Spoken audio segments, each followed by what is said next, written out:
Hello everyone. Today we are going to discuss about arrhythmias जो heart के electrical system of heart को represent करता है.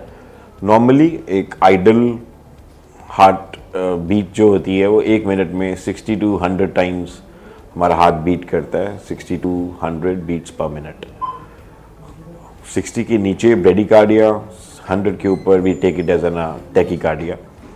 अरिथमियास काफ़ी तरह के होते हैं, बट एक नॉर्मल पब्लिक को समझने के लिए जो अरिथमियास को हम बोलेंगे दैट इज़ ब्रेडीरिथमिया जो हार्ट रेट 60 से नीचे चला गया, और 100 के ऊपर टैकीकार्डिया.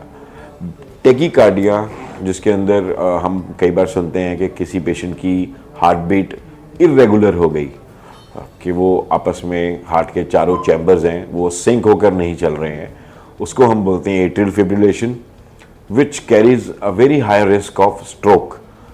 इस ऐसे पेशेंट्स जिनमें सिंकिंग की प्रॉब्लम होती है हार्ट की और इरेगुलर हार्ट रेट होता है, उनमें ब्रेन का स्ट्रोक होने के चांसेस ज़्यादा होते हैं, and that is sometimes emergency which needs to be treated by a cardiologist in the emergency and may require admission.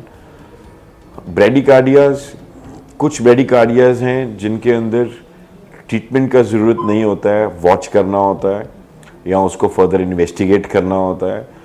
And sometimes this bradycardia is so significant कि इसके अंदर हार्ट की जो नब्ज़ है उसमें सिग्निफिकेंट पॉज आ जाता है, जिसके चलते हमें पेसमेकर लगाने का ज़रूरत पड़ता है. So which is very sometimes life threatening.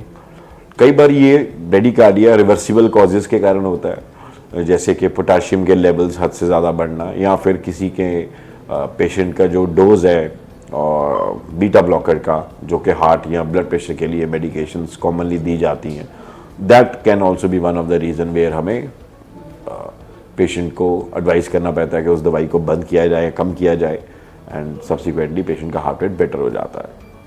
So this is just a broader view of arrhythmias, brady and tachy. One more thing which I would like to mention over here is supraventricular tachycardia, SVT. काफ़ी commonly देखने को मिल जाता है emergency में, जिसमें heart rate 180 से लेके 220 तक चला जाता है. उसमें पेशेंट को कोई जानलेवा नहीं है SVT, ये एक तरह का बिनाइन अरिथमिया होता है. इसके लिए लेकिन पेशेंट को इमरजेंसी में आना पड़ता है. इसके कुछ मैन्यूवर्स होते हैं, जैसे गर्दन के नीचे की नस को रोटेट करना, which should not be done by the patient. ये घर पे नहीं करना चाहिए, ये डॉक्टर की निगरानी में करना चाहिए. एंड सम अदर मैन्यूवर्स, साथ के साथ इसके लिए मेडिसिन होती हैं जो कि इमरजेंसी ट्रीटमेंट में दी जाती हैं, और 2 से 3 घंटे में मरीज़ डिस्चार्ज होकर घर जा सकता है.